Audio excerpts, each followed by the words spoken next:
மனசு வலிக்குதுங்க. பாவீங்களா 41 பேரை நசுக்கியே கொண்டு போட்டிங்களேடா.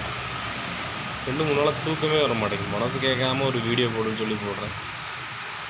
மனசாட்சியில் அப்படின்னா ரசிகர் சரிகன்னு ரசிகர்னு சொல்லி பின்னாடி ஓடுறீங்க அப்படின்னா கடவுளா இல்லை அவதாரமா? உங்களை மாதிரி மனுஷன் தாண்டா ஆகணும்.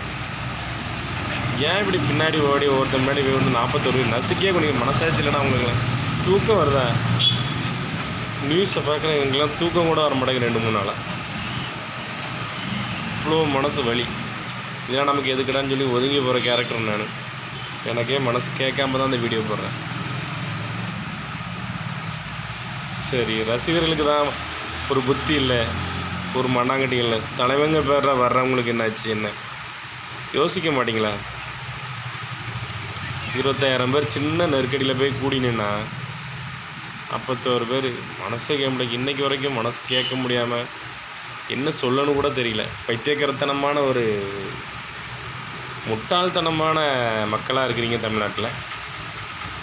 இத்தனைக்கும் படிப்பாளிகள், ரொம்ப இந்தியாவிலே ரொம்ப அறிவுபூர்வமாக சிந்திக்கிற ஒரு மக்கள் சொல்லப்போகிற நம்ம தமிழ்நாட்டில் முட்டாள்தனமான ஒரு சினிமாக்காரன் முன்னாடி ஓடி போகிற அந்த முட்டாள்தனம் தமிழ்நாட்டில் தான் இன்னும் அதிகமாக இருக்குது.